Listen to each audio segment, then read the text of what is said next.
Yeah, I really think I wouldn't bait you guys one last time, not for the start of my own show. Guys, welcome to 8 p.m. in Europe, or should I say 8:02 in Europe. I'm going to let a few more of you guys come in just because it's the first time. I'm sure a few of you guys are looking at this thumbnail on your screen right now saying, what the hell is this? But I'm going to let a few more of you guys roll in. I think I might have to change the lighting for this too, just because right now it makes me look like orange right now. But I'm kind of digging the vibe right now. You let me know. This is not the final setup. We're still working on things. We're still trying to add some animations. This is just the growing pains of the first episode. But guys, welcome to 8 p.m. in Europe. This has been a long time coming. I want to do the whole Grammy-nominated, Oscar-nominated thing. But thank you to FTBL, first of all, for granting me my wish to have my own show to talk about European football, which, if you haven't checked by the title, is what this is going to be about. Thank you to the likes of Haley and Mark for getting this show off the ground and for listening and really making this what it is, because trust me, I kind of gave them the idea and they made the blueprint. But hey, love for all of you guys. Before I get started, if you don't mind, let me just send this link over to Rahul from DR Football. If you guys know him, big Madrid fan. I tried getting y'all Faisal and Rahul, but in the end of the world, we can get both of them. So let me just share this link over to him. While you're in here, let me know what you guys think of the setup. Let me know what you guys think about all of this. They're saying I'm in my dark mode settings. Don't kill me. Let me just send this real quick to Rahul. And share this as well, guys. Share this as well. I know it's not going to have as much traction as the original shows that I do with Cam and obviously Stoppage Time, because it is a new show. But this show can only grow as much as you guys allow it to. The thing that you're going to continue hearing me say is this show is yours as much as it is mine. So take ownership of it. See it grow the way you guys want to grow. The one bad bit of news, excuse me 1 second. The one, not bad bit of news, but the one, I would say, news that isn't great is that I won't have the call-in show ready for you guys this week. Just because we're still going over some technical difficulties, we want to make sure that we're doing it the best way. Like I told you guys a few weeks ago, I'm not trying to have this show where one person comes on and ruins it and like, I don't know, says some stupid stuff and all of a sudden we can't do it anymore. So we are trying to find the best way to do this show, the smoothest way to do this show, the least problematic way. So this week we will not have the call-in section, but going forward, we absolutely will. But 8 p.m. in Europe, what's the show about? In case you didn't see my hype video, my promo video, the video where I kind of described it a bit, let me give you guys the breakdown. 8 p.m. in Europe, is a show dedicated to European football. And I've heard your complaints. I've heard your suggestions. I've heard what you guys want to see. We get a lot of Premier League, especially in this country. You look majority on YouTube, Man United content creators, Chelsea, Liverpool, Spurs, City. The reality of the situation, guys, is there's more to football than just the big six in the Premier League, even though YouTube, for the most part, is heavily congested with that kind of content. So I want to be someone that kind of fills the gap in the YouTube algorithm for European football. Because as you guys all know, I'm a United fan, but I have a big passion for European football in general. I grew up on the great Barca teams, the great Real Madrid teams, the great Inter teams. Nowadays, I love watching PSG, Bayern. I'll find you guys an old picture of me wearing a full Bayern tracksuit.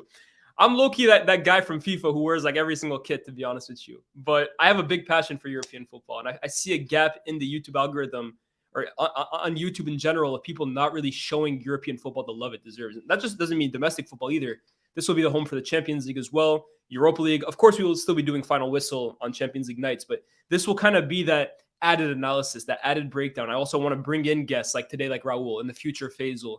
I know Aaron Sakaya is big into European football. Guys like that who can give you a different kind of a view of the European game. So that's really what I'm hoping to do. And then, as I said, in the future, I want to add this call-in section to get you guys involved. Because like I said, this is your show as much as it is mine. The call-in section will be the chance for you guys to have your own platform, basically. Come on here. If you feel like you disagree with something I say, disagree. Give me your points. If you feel like you agree with me, have questions for me, that'll be the opportunity you guys will have. Again, I'm sorry I can't have it this week, but going forward, I'll have it for you guys for sure. Finally, there are going to be other sections of this show. The archive.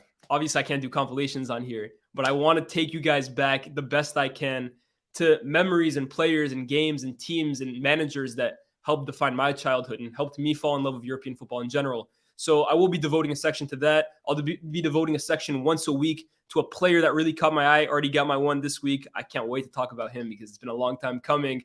I'll probably play games with you guys too. One I'm thinking of already is start sub sell. I know we do that over on SDS, but I'm feeling that's something we can do in the comments section right now, to be honest with you. Start sub sell. Give me 3 names.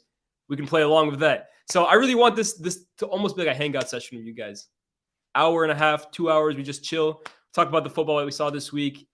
Vibe. That's really what I want 8 p.m. to be 8 p.m. in Europe to be about. So without further ado, I hope you guys enjoy this.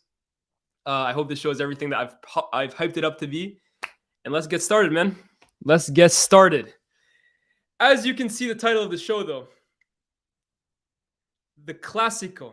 El Clasico, man. And again, I got Rahul in the building right now. I'm going to introduce him in a bit, of course. If you guys have watched DR football, I'm sure you guys have seen this guy. The first time I actually saw him was on the football terrace last year, but diehard Madridista. He knows his shit. Who better to have on for the first episode at 8 p.m. in Europe? But let me paint the scene a little bit for you.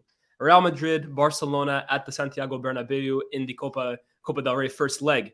And although Barca have had a lot of luck in the El Clasicos this season, especially against obviously against Real Madrid, they've had a lot of luck.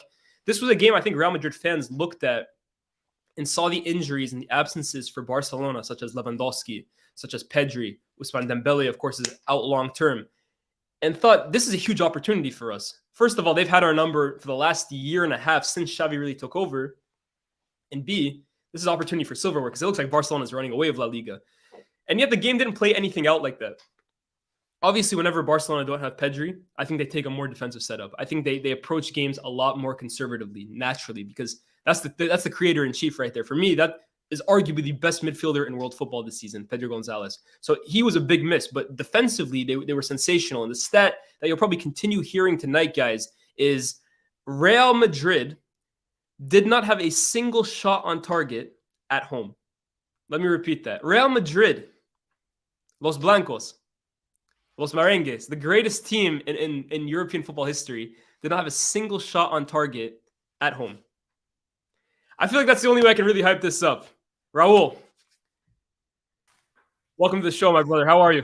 Hello. How are you? I'm good, man. This is the first time we actually meet each other. So, welcome to FTVL. Yeah. Welcome to 8 p.m. in Europe. The Thank minute you. I thought I'm doing a Real Madrid show, I thought, who are the best Madridistas I can get on here? I have my friend Faisal, and I have Thank you. you. And I know Thank you know you. your stuff, man. I know you're a passionate Real Madrid fan. Break down Yeah. yesterday's game for me, man. What were the major talking points, the major takeaways that you took from yesterday's game? Woof. I just was listening to you. What can I say? What can I say without shot on target? I cannot say anything. Then Pedri, yes, you were talking about Pedri. Yeah, magnificent player, but we didn't see him yesterday. We saw Araujo, we saw Conde, we saw just defense and De Jong. That's it. I cannot say anything.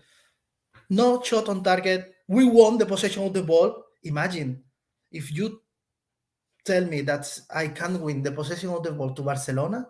I say no, it's not true. It's not true. It's not true. We won the possession of the ball for what? For nothing. So, I mean, at the end, I am happy, but we didn't get the result. But it's okay. Still 90 minutes missing. Of course. I mean, you have to go back to now the Camp Nou and Yeah, fight a nice. deficit. But it's not the end of the world. But I think a big absence from that game will be Vinicius Jr., right? He will be missing the second leg. And this is my thoughts on Real Madrid, to be honest, Rahul. I mean, you may disagree or agree, but I look at this as a team that they potentially have the greatest duo on the planet. I mean, maybe this season it's more so Osimhen and Kvaratskhelia, but I think over the last 12 to 18 months, Benzema and Vinicius have this partnership, this combination, especially in Europe, but in general, Real Madrid, for me, goes as far as those two go. So they go as far as those two take them, especially offensively.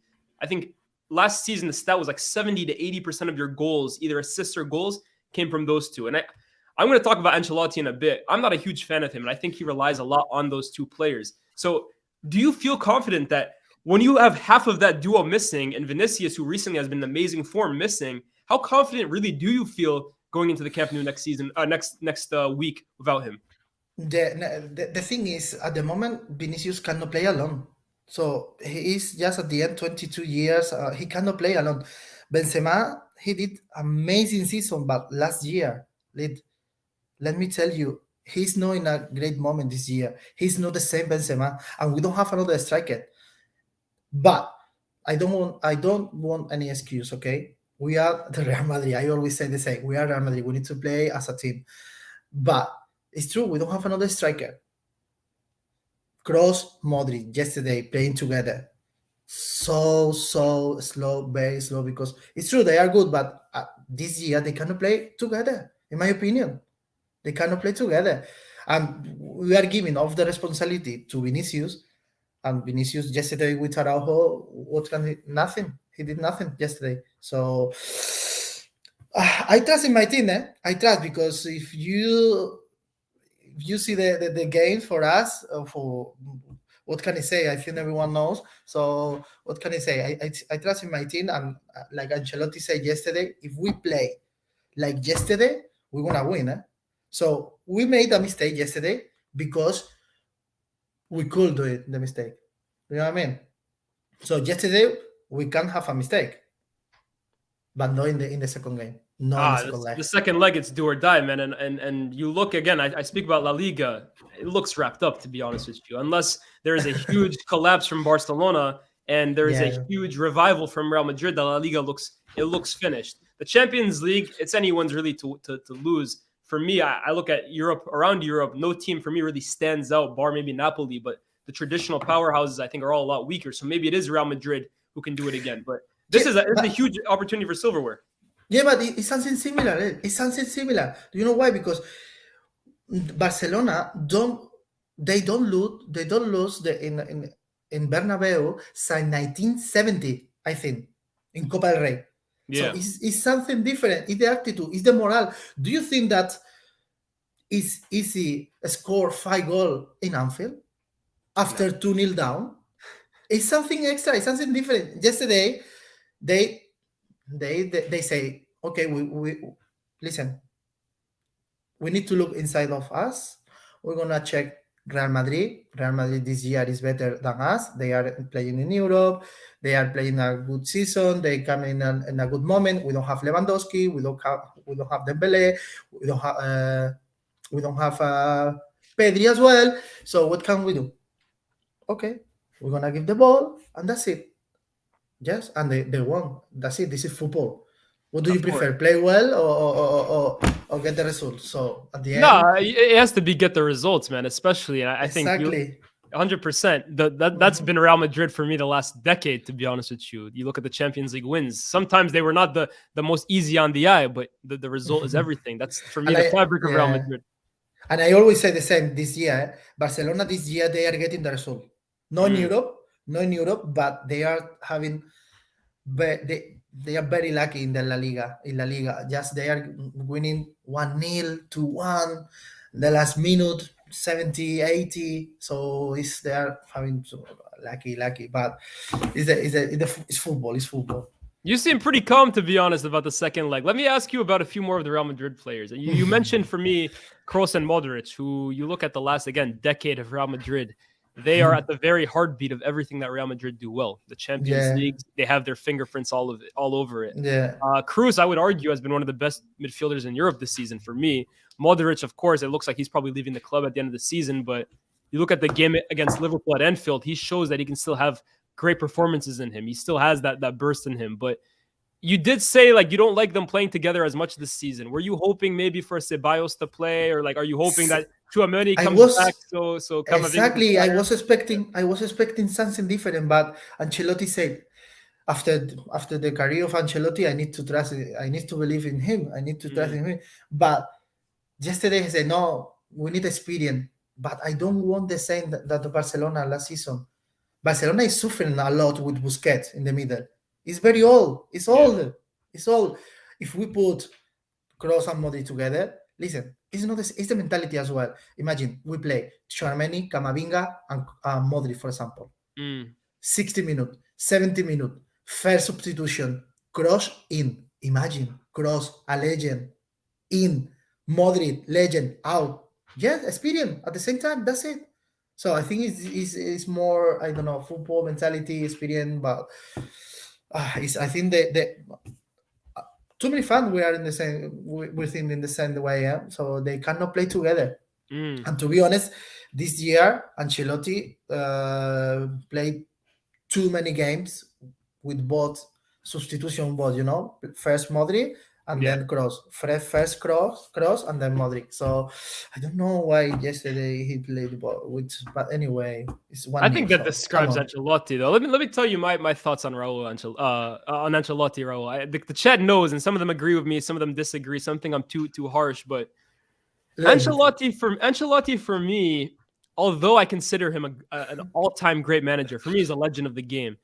I think sometimes he gets overrated when you talk about the best managers of all time, because I think tactically he isn't a Pep. He overrated. Wait. Overrated. I'm going to say overrated. Hear me out. I'll Do you tell know you that why. is okay? I'll tell you why, because I know you're going to say what, 5? How many Champions Leagues has he won? 3 or 4, maybe even 5.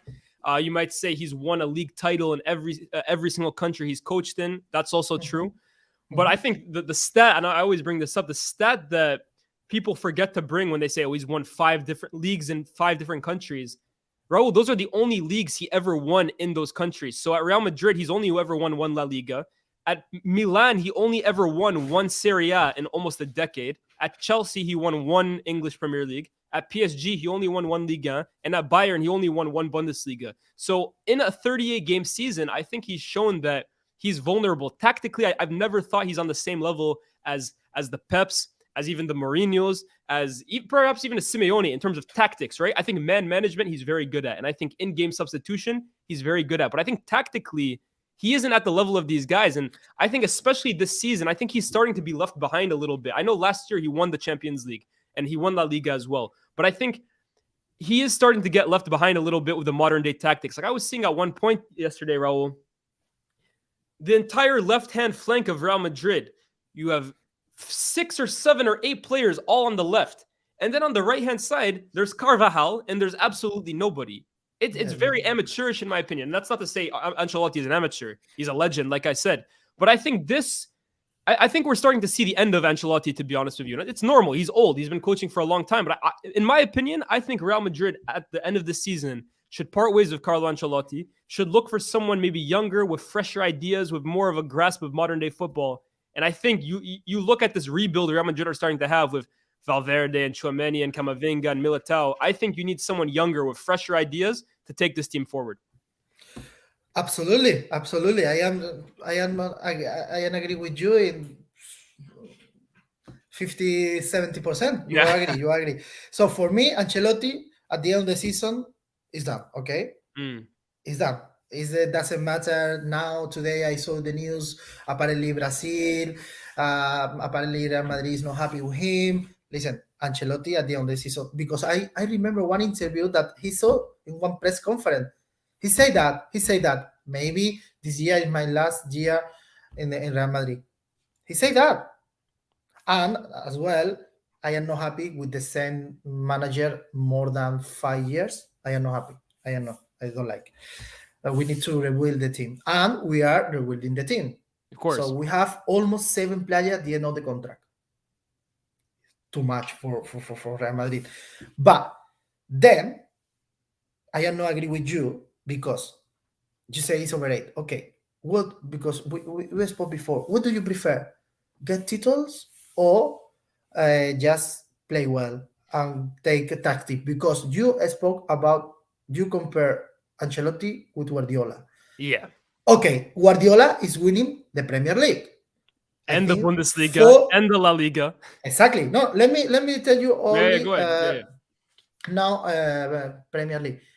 He didn't win the Champions League with City with too many million. So what do you prefer as fan? So overrated, I don't think it's overrated. I think he's one of the best managers in the world. That's interesting. So tomorrow, if you were given the option between Ancelotti or Pep, who would you take? You would take Pep, no? Even though Pep hasn't won the Champions League with So if I need to choose one. Yeah. Ignore the fact that Pep is Catalan, of course. Of course, Pep would never come to Real Madrid. Are you saying to me this question seriously? Yeah, but for me, I would take Pep, no? No, I will take. No. You would take Ancelotti? Yes, 100%. 100%. No. 100%. For my team, 100%. That's interesting. 100%. At the same time that I like Klopp. as well. Okay, so would you take Klopp or Ancelotti? Yes. Just I who? want You Klopp. would Yes, take Klopp. yes. Klopp, yes. He's Okay, in the so list, he's in the list, so you Klopp, would take Klopp, Raul, but you wouldn't Xabi take Pep. Alonso. Exactly, yes. What is it with you and Pep then? Because it seems then it's I not don't so much Ancelotti, it's more so Pep. I don't like Pep. I think this I think it's done. The style, the football, the possession of the ball, I think it's finished. You can see Barcelona now, you can see City now, second of the league. Arsenal is getting the result at the moment. But At the Arsenal, moment, Arteta is similar to Pep, no? play the style of the game.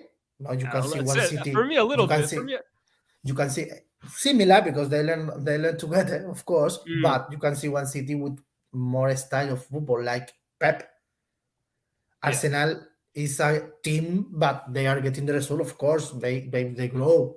So you know what I mean. So I hear you. I hear you. So for me, okay, I agree with you. I don't think Pep's football suits Real Madrid for me. I think Real Madrid fans would not stand to watch that kind of football. But my whole thing was not so much about Real Madrid. I think anyone at any football club, if they had to take Pep or Ancelotti right now, forget about the styles, but think about who's more adept at coaching in the modern game and at winning you league titles. Like here's a thing for you, Rahul. Pep is almost 90 points in the league guaranteed every single year. Barca, Bayern, Manchester City now.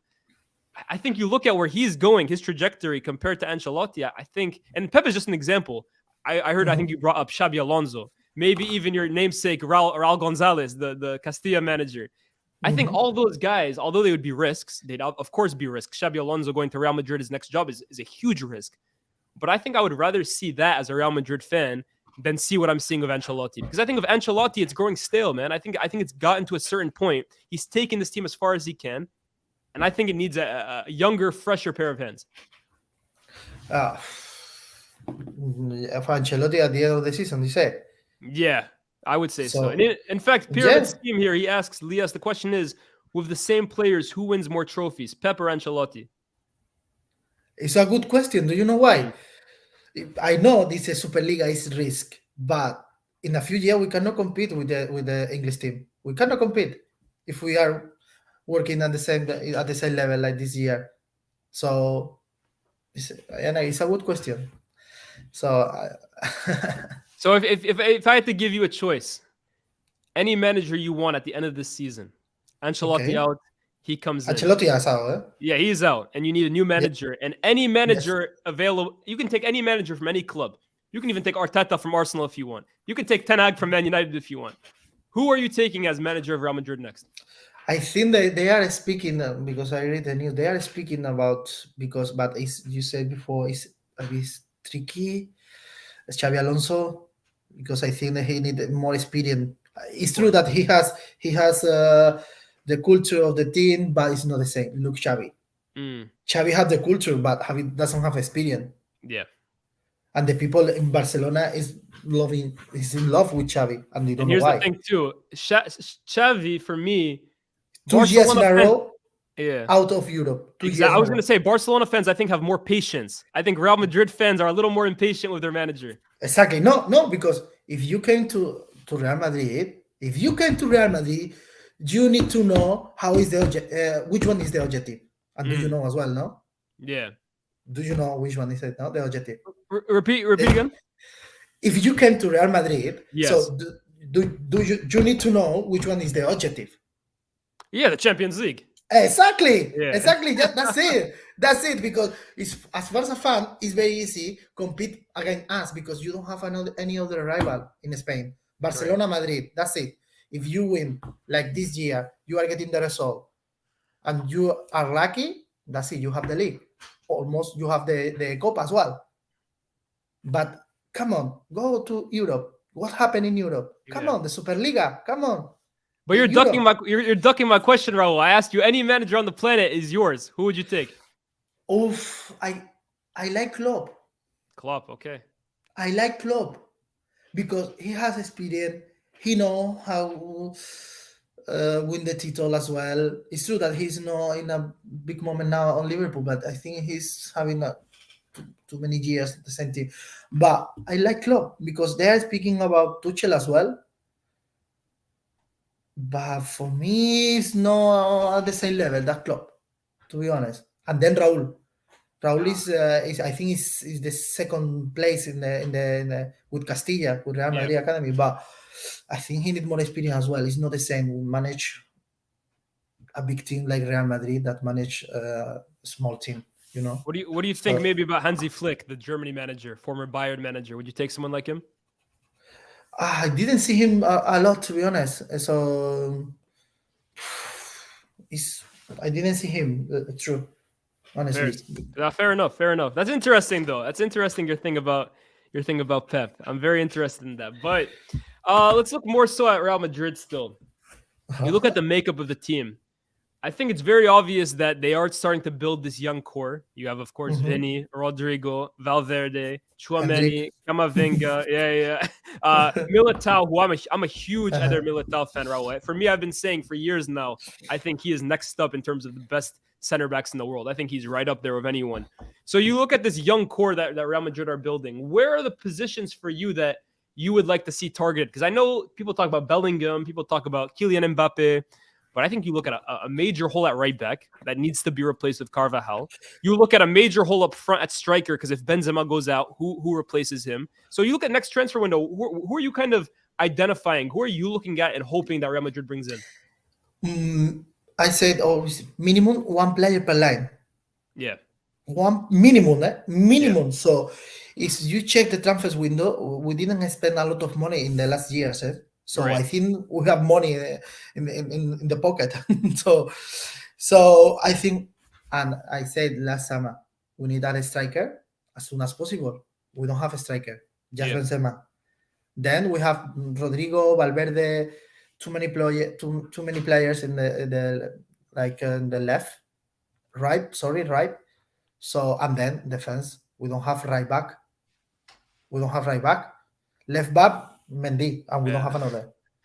And Mendy is barely one these days. yeah, speaking about, exactly. So apparently it's coming Mendy back, come on.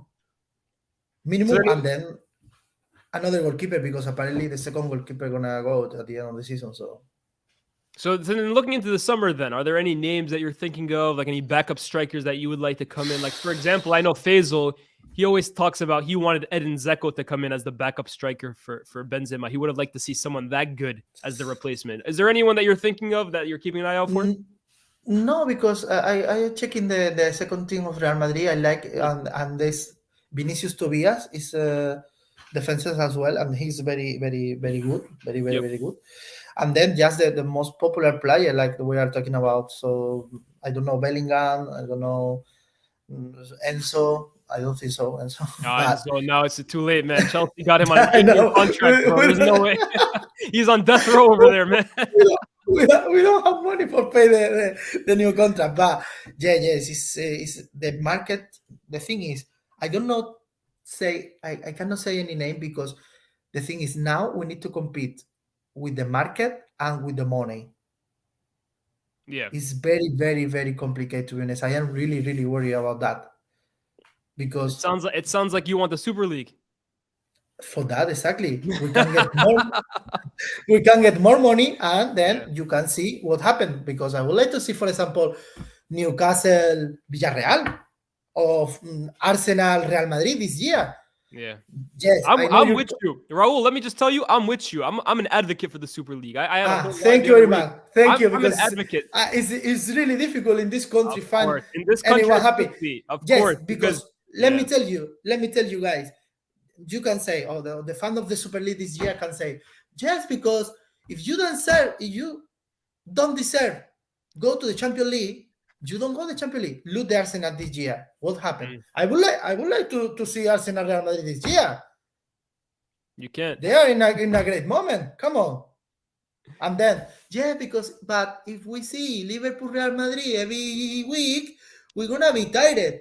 Are you tired? Are you tired of seeing Real Madrid Barcelona? We have 3 Clasico in 1 month. Come on, are you tired? Never ever. And then you don't want to play, the people is as well, you don't want to play with Liverpool every weekend. No. League. Sorry, in English. League. Super League. So you have your league, you're going to play with Liverpool, and maybe 1 time per month. The second month, I don't know, Arsenal, Newcastle, new team, Bayern, PSG. Look, PSG in the La Liga. Yeah. So it's very difficult, but and that's it. And I remember when the Super League came out, I think the top 6 or the top 4 English team, they signed it. They signed it. They were agree. They were agree. Of course they did. They were in. and then the government start to speak, and now they are having the Super League, their own Super League, because they can do whatever they want. They don't have rule at the moment. Me, Rahul, I'd like the Super League because most people who know me, they know I'm a Man United fan, right? But I have a very soft spot for Inter. Inter are I call them my second team, basically, in my heart. And Inter, I remember growing up as this powerhouse in Europe. They were a team that every year in Europe, Zlatan, later Milito, Schneider, Mourinho was coaching them. They could compete with anyone. And the Premier League teams were still competitive, but Inter were also very competitive. You look 10 years later, and because they don't play in the Premier League, which is now this super cash cow, they cannot compete against. So I'll give you an example. Last year, they played Liverpool in the Champions League. Liverpool's bench was more expensive than Inter's entire 23-man squad. So you're going to war. You're going to war with a water gun, to be honest with you. The other team has a bazooka, and you have a water gun. So that's why, for me, I'd like to see the Super League to bring a little bit more parity in involved. I know some people are not a huge fan of it, and I understand it's not a perfect concept by any stretch of the imagination. But I'm someone who definitely believes that the Premier League being here and everyone else being down here, it can't fly for too much longer. I don't think it's sustainable, in my opinion. Yeah, and another thing is, I am sure that in Italy, any other team can compete in Europe. And not in the Liga, for example, in his league. So I am sure that they could be fine and more spectacular. We need to change the rule. We are playing with the same rule every year. I don't know how many years we are playing to football with the same rule. Come on, guys. But I think it's too many. It's gonna be complicated. I got a few chats from here. Dennis the Great, who's a big Real Madrid fan. He's in here often, but he says Perez hasn't won a back-to-back league title since 2007 when he won in 06-07 and 07-08. And just to add on to that, the only reason Real Madrid won those leagues because they weren't that great, that Real Madrid team. That was with Van Nistelrooy and Schneider and Van der Vaart. They didn't even make it out of the round of 16. But you look at that Barca team, they were also kind of in demise. Like that was the last years of Ronaldinho and Rijkaard. So the last Real Madrid team to repeat La Liga was over 10 years ago, and that team was already great. You look at that. What do you accredit that to? Why is Real Madrid seemingly so poor in La Liga compared to Barca, who we won La Liga last year? No, of course. But my point is, why can they not seem to have like sustained success over like 3 years in La Liga? Like they've had, for me, Barcelona have not been a factor for how long now? Barcelona have not been a great team since maybe 2017, maybe 2018. And yet Real Madrid have how many league titles in that period? 2 in like 3 different year periods.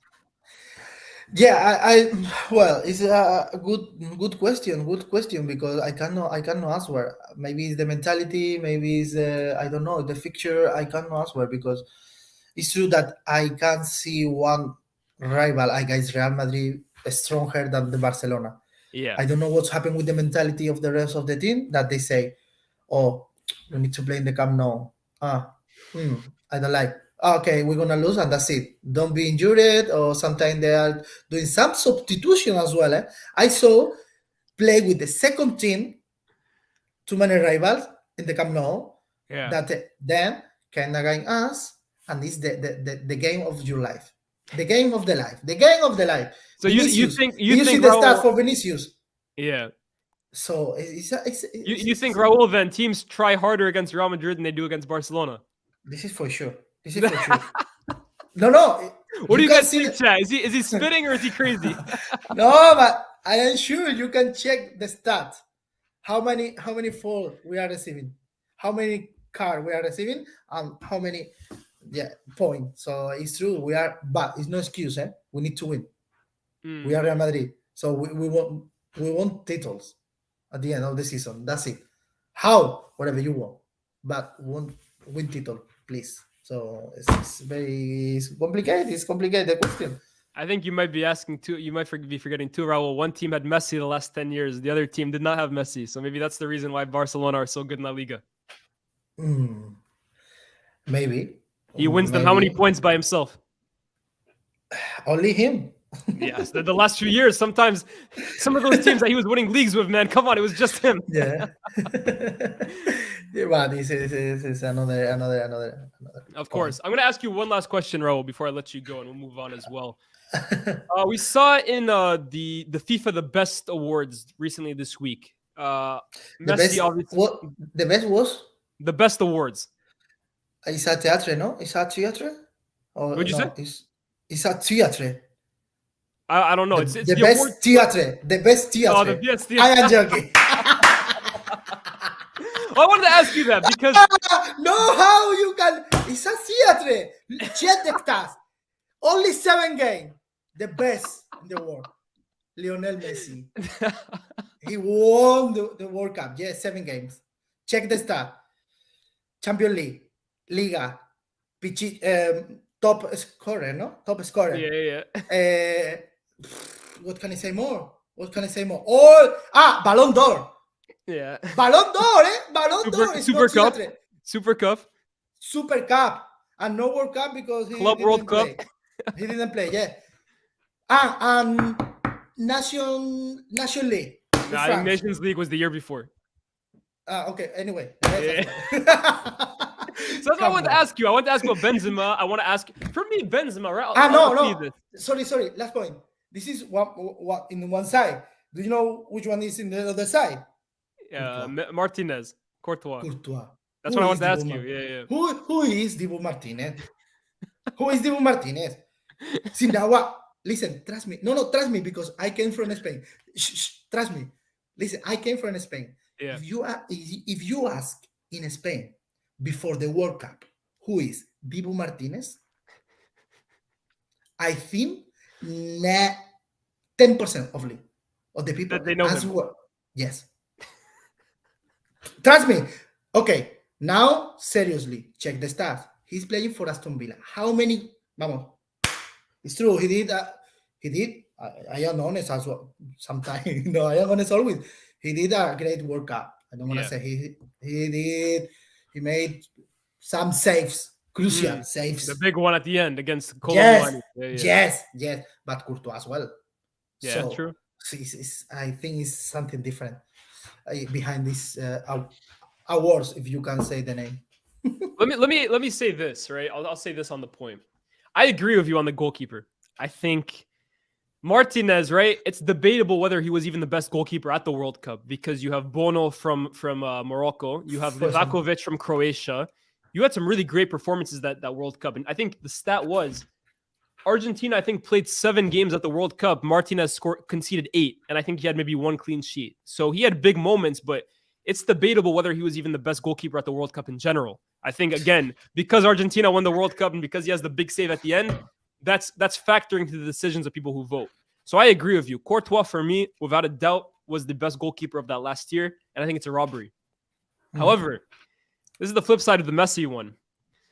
I think Messi has a better case for it than you're giving him credit for. And to be fair, right, I'm a big fan of Messi and Benzema. For me, I was someone that last year, when Jorginho came 3rd in the Ballon d'Or, I was actually saying Benzema that year had a better year than Jorginho. I'm a massive Benzema fan. I think he was the best player in the world the best performing player in the world last season. But I can understand also why they gave it to Messi, because in general, right, a World Cup year, it takes a lot of precedence. But it's not like Messi only won the World Cup last year. People remember the first half of his season with PSG, which is really bad, but the award is based on 2022. And the second half of last season for PSG and the first half of this season for PSG, plus the World Cup, I think only Kylian Mbappe has more goals than Messi. Very good. This is my point now. Yeah. If you don't want to choose Messi, in another part of the conversation, okay, no Benzema out. Choose Mbappe. Do you know why? Because it's true. He was doing a great season as well in the La Liga, in Champions League. Look what goal. And I remember Messi missing the penalty against us in Paris. So give to Mbappe. Yes, it makes sense. But no, if you don't want to speak about Benzema, But come on, no. I think Mbappe is the best player in the world, personally. I think even last year when Benzema was the best performer, At I the think moment, I think yeah, Mbappe I think in general, right now the best at the moment might not be him. Even last year, Benzema was performing better. He won the Champions League, but I think yeah. Mbappe was let down by his Listen, team last year because Mbappe almost single-handedly eliminated Real Madrid from the Champions League. Let's not forget that. I think Mbappe is the best player in the world, like yeah, by a good distance as well. I think I any team cannot that say gets him. anything. Who do you We're think is the gonna. best? Who do you think in general is the best? I think Kylian. Kylian, yeah. I Yeah, think Mbappe is. I am not. I cannot say something. I cannot say something wrong. If you like the football, if you see this boy take the ball, go for the goalkeeper, I am Mm. scared. Doesn't matter if you your box or in my box. Doesn't matter. It's a killer. It's a killer. It's something. It has something special. Hopefully for us soon. Woo! I don't know, man. I think PSG would rather sell him to the devil than to sell him to Real Madrid, personally. But we'll see how that goes down. Hey, Man United, if the Qataris buy them, maybe we'll be in for him as well. Bueno. Rahul, I'm gonna let you go here, man. Thank you so much for coming onto the channel, bro. Thank you guys for my me. The first 8 p.m. in Europe. You're the first ever guest. I hope we have you on again soon in the future to talk Real Madrid. Maybe I'll see you at DR Studios for sure. But my guy, thanks for coming on, bro. Thank you guys. Thank you. Yep. Have a good one, man. All right, big up Rahul, man. What a guest. First guest at 8 p.m. in Europe. Before we move on to other topics, I'm gonna go through some of these comments, guys. And make sure if you guys haven't shared this with your friends, if you haven't retweeted it on Twitter, posted it on Instagram, make sure you guys do that. We got around 200 in the chat right now. Make sure you guys are liked, subscribed, all that good stuff. Again, I keep saying it, man. I'm gonna only keep repeating it. I'm gonna sound like I don't even know what the word is, but I'm gonna sound like repetitive. The show can only go as far as you guys take it. So show love, man. Hit the likes, share it with your friends. Let's grow this show, man. Yeah, big up Raul, man. Big up Real. FTVL Heritage guest. Benzema was kicked from the national team. Of course, we knew that. AMH says, Lyes, who's the best right now? I want to hear you say it. I think the best in the world right now at this current moment. Forget about who I think is actually the best. Because like I said, I think the best when everyone is performing at their very best, I think the three best players in the world are Mbappe, Messi, and Benzema. But I don't think any of those three right now at this current moment are the best in the world. I think you have Osimhen, who's playing at a level that is the best in the world. I think you have Rashford, who's potentially playing at a best in the world status. The last few, since the World Cup, he's playing at that level. Bukayo Saka, leading Arsenal to a Premier League at that level. Kvaratskhelia at that level. So at this current moment, I would say those are the four that I probably think of. But if I have a final tomorrow and I need these players playing at their absolute best, everyone is at their absolute ceiling, I take Kylian, I take Leo, and I take Benzema still. When everyone is fit, when everyone is healthy, when everyone is firing, those for me are the three best. That's just my opinion. Let me know what you guys think. Danielle Guerrero says, Lyes, let me join next week. Yeah, hopefully, guys, I will have the call-in section next week. And if that happens, then, y'all are there, man, for sure. Let's talk a little bit more about El Clasico, right? Because we just talked a lot about Real Madrid. But Barcelona, let's give them some love. Barca entered, again, I repeat, this tie without Lewa, without Dembele, without Pedri. It is a weaker team. Especially for me, Dembele is possibly the most underrated miss from that team because I believe he is so crucial to that attack, right? People talk about Lewandowski and the goals he scores. I think Dembele is their most important attacker, in my opinion. He is so crucial to the way Xavi builds up his attacks. And I think he's a huge miss. I think if he had played against Man United, he would have caused us problems on his day. Because I think for Barca, under Xavi, different level player. So I think he was a big miss. But give credit to Barca, man. Again, I know they only have 35% possession, which for a Barca team, which from Xavi is almost unheard of, to be honest with you. But Xavi is showing a different side of his coaching game, in my opinion. Like, I know people saw him, right? And they think of the way he played, beautiful tiki-taka football, possession-based football, but he's showing to be a lot more pragmatic than he was as a player. And I think it's interesting because Zidane was also very similar in that fashion. I think people, when they found out Zidane was going to be a manager, right, thought of the way he played football. And they thought of this magician, this genius who he's so elegant and so free-flowing, and they thought that's how his teams would play football. And all of a sudden, we're watching Zidane. At times, it's 4-4-2, two banks of four, deep blocks, soaking up pressure, hits you on the counterattack. James Rodriguez, who you would think before you ever saw Zidane coach a game would be the ultimate Zidane player, you're out. Isco, you're tracking back at times. You're playing as a fourth midfielder at times. Zidane showed a very pragmatic side to his game. And I think you're seeing that a lot from Xavi as well at this moment. In that, again, you think of Xavi as the king of tiki-taka, the king of possession, the king of 1-2s, the king of beautiful football. But he's showing to have a lot more of a pragmatic side to his game. And I think it was on full display against Real Madrid, right? And of course, they had to be because they didn't have all their players. But to basically keep Real Madrid at 0 goals or 0 shots on target at home for the first time since what? I believe 2010, 2011 is sensational, guys. That should not be understated. And Barca, that back five really of what was it? Koundé, Araujo, Christensen, Balde, who I'm a massive fan of, by the way. Balde, I think you're looking at a future best left back in the world. He is that good. If he continues at the momentum that he's at in his development, you're looking at a future best left back in the world. And then, of course, Ter Stegen, who as of late hasn't been as good as he was the first half of the season, but I think this year has arguably been the best goalkeeper in Europe. I think he's been that good. So give credit to Barcelona, give credit to Xavi for getting that huge result. But guys, I can't have been the only one really thinking, and I see felt on Araujo. I think Araujo is also brilliant. I think this year, for me, the best 3 center backs in the world, Encore, have been, in no order, Militao, Araujo, and Lisandro Martinez. I think those 3, and they're all South American, coincidentally. Gabriel as well has been very good. Minjay has been very good as well. But those 3 are really the ones I've earmarked and looked at as possibly the best in the world this season. But I can't have been the only one, guys, watching the game yesterday and thinking, El Clasico kind of fell off, man. It doesn't feel the same.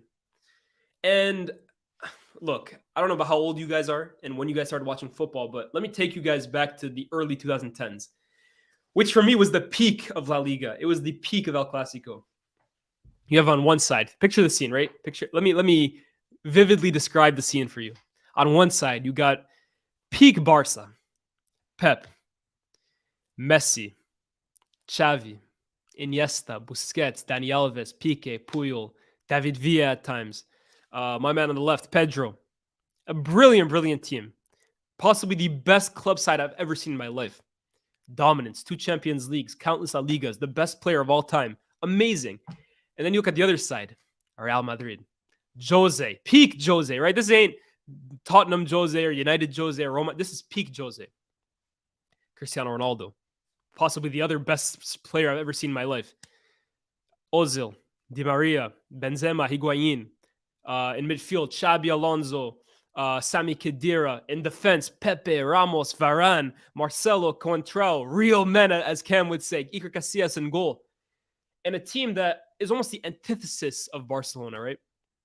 While Barca are the beautiful, free-flowing, tiki-taka, possession-based football, Real Madrid are the counter-attacking kings, man. That team under Jose that scored over 100 goals and the most fearsome counter-attacking team I've ever seen, right? I grew up on United. Ronaldo, Tevez, Rooney. Before that, you had Giggs, Beckham. They're the counter-attacking kings. But Real Madrid took it to such another level with that Ozil, Di Maria, Cristiano Ronaldo, Higuain, Benzema, and even Kaká at times. I've never seen a counter-attacking team like that. And every single time these 2 teams played, man, it was literally war. And I mean that as purely as I can. Jose and Pep, you already know they had the rivalry stemming back years ago, right? I think of, obviously this is before my time, but I've read the stories. I've heard from my old man. And by the way, my dad will definitely be someone I get on these streams. I can guarantee you that. But it starts all the way back when Jose is the translator at Barca and Pep is a player. And then it stems all the way into the 2000s where the job is available at Barca and Rijkaard has just been fired or Rijkaard has just left the club and Jose is desperate for this job. And they snub him for this guy who's never coached a professional game of football in his life, Pep Guardiola. And then Jose comes with Inter to the Camp Nou and pulls off one of the greatest miracles of all time. And he runs to the stands and points at all the Barca fans and says, "This could have been you." And that all translated back into El Clasico, man. And honestly, the games were showtime, bro. I remember the one Clasico. First of all, the Super Cups. Let me describe it to you this too. I remember every summer I would be in Algeria, right? Me and my dad would go to a cafe and watch the Clásicos. It would be the Super Cups, one leg at the Bernabeu, one leg at the Camp Nou. And you always have one side of the cafe is Barca fans, and one side of the cafe is Real Madrid fans, and they go at each other like dogs, man, like animals. And I remember it so well. The Jose poked in the eye at Tito Villanova, God rest his soul. And it was so real, and it was so like violent, but at the same time, it was so, yeah, these guys hate each other. And I love that, right? That for me was rivalry. Like I look at the Pep and Klopp rivalry now, and I can't chat to that, man. You guys have these guys like dapping each other up. They're basically like bigging each other up before a ball is even kicked, hugs, laughs on the sideline. You compare that to peak Jose and peak Pep in the early 2010s. These guys were at each other's throats, man. And it seemed like every single game, you get a masterclass from Messi and you get a masterclass from Ronaldo. 2 goals from Messi, 2 goals from Ronaldo. I remember there's 2-2. There's one where Messi scores a hat trick at the Bernabeu. There's one where Ronaldo goes to the Camp Nou and silences them. The calma. Those were showtime, bro. And you look at the Camp Nou now, right? Or not the Camp Nou, the El Clasico now. You look at the El Clasico now, and it's night and day, bro. And I understand, right? Messi is no longer there. Ronaldo is no longer there. Real and Barca are no longer the best 2 teams on the planet anymore. But it doesn't feel the same. It doesn't feel the same. And I don't know what it's going to take to spark that rivalry again. Obviously, they hate each other. No doubt about it. But it doesn't feel like it did in the past where when El Clasico was on 10 years ago, guys, the entire footballing world stopped what they were doing, put everything to the side, and said for the next 2 hours, we're going to watch this game.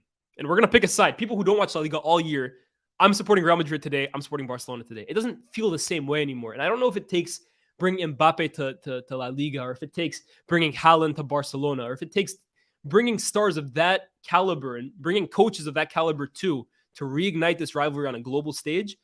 But right now, El Clasico does not feel the same way it does 10 years ago, bro. Those games were literally life or death. They were literally life or death. And I miss it, to be honest with you, because those were some of the best footballing memories I ever had in my life.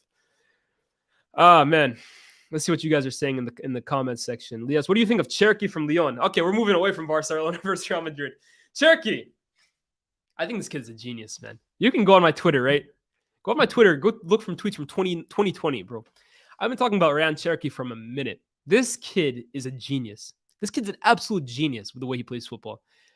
I haven't seen very many players of that age who are that arrogant when they play football. And it's a good arrogance. It's not like, oh, he thinks he's better than everyone else. Like, he has a swagger about him in the way he plays football. And he picks up the ball, the way he dribbles, the way he feints. He's so two-footed as well, which is very rare to see for a player that young. I think, and here's the big issue with North African footballers, and I can say this. It's always the mentality for me that potentially gets in the way, the work ethic, the focus, the determination. Because the skill level, they can chat to anyone, bro. North Africans can chat to Brazilians and Argentinians, but it's the mentality where it really comes into scrutiny.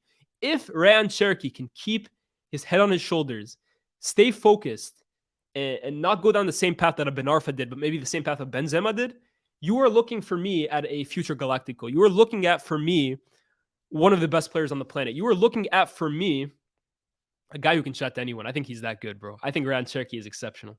I think he's exceptional. The Barca versus Madrid lineups in 15-16 were so fire, bro. They were insane. 15-16 is what? You had Neymar, Messi, Suarez, Bale, Benzema, Ronaldo. Give me a break, man. Give me a break. Now I'm seeing Sergio Roberto on the left wing for Barcelona. Give me a break, man. You can't compare it. Yes, it's unfair to compare to those days. Like, nothing is the same. The players, the managers, the world stage. Spanish football was on back then. Everything came together. Impossible to recreate that.